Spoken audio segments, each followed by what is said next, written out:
নমস্কার। আশা করছি আপনারা সবাই ভালো আছেন।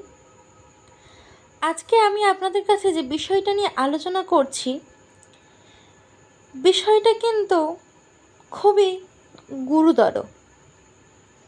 কেমন বিষয়? না, বিষয়টা হচ্ছে এই যে আমরা অনেকেই অনেক সময় শুনে থাকি যে ওই মানুষটা ওই মানুষের জন্য আত্মহত্যা করেছে। এটাকে আর একটু ভালোভাবে বুঝিয়ে বলি। অনেকেই বলে না যে ওই মেয়েটা ওই ছেলেটার জন্য আত্মহত্যা করেছে। শুধু বলা নয়, এটা অনেকেই করে। কিন্তু এটাই করা কি ঠিক? না, ঠিক নয়। কেন ঠিক নয়? কারণ প্রতিটা মানুষ যখন জন্মগ্রহণ করে, জন্মের সাথে সাথে ভগবান তার মৃত্যুটাও লিখে রাখে। সেই সময় পূর্বে যদি আমরা নিজের স্বইচ্ছায় বা নিজে থেকে মৃত্যুবরণ করি, তখন আমাদের আত্মা কোনো দেহ পায় না।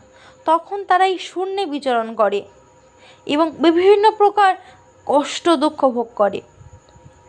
অনেকেই যে কথাটা বলে না যে মরে গেলে তো বেঁচে যাব, না, এ কথাটা ভুল সম্পূর্ণ। মরে গেলে বেঁচে যাওয়া যায় না, এটা সম্পূর্ণই ভুল।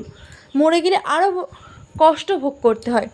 তাই কোনো কিছু সিদ্ধান্ত নেওয়ার আগে সঠিক বিবেচনা করে সিদ্ধান্ত নেওয়া উচিত।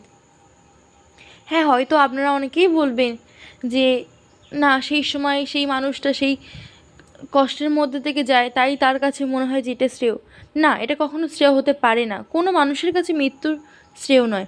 ভগবান আপনাদেরকে একটা সুন্দর জীবন দিয়েছে, সেটা কি শুধু শুধু মৃত্যুবরণ করে নিজের জীবনটাকে নষ্ট করার জন্য? কখনো নয়।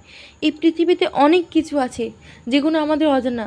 এই অজানাগুলোকে জানতে শিখুন, বুঝতে শিখুন, দেখবেন জীবনটা খুবই সুন্দর। এটুকুই বলে আজকে এখানেই আমি শেষ করলাম।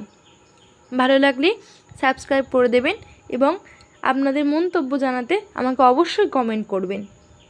নমস্কার।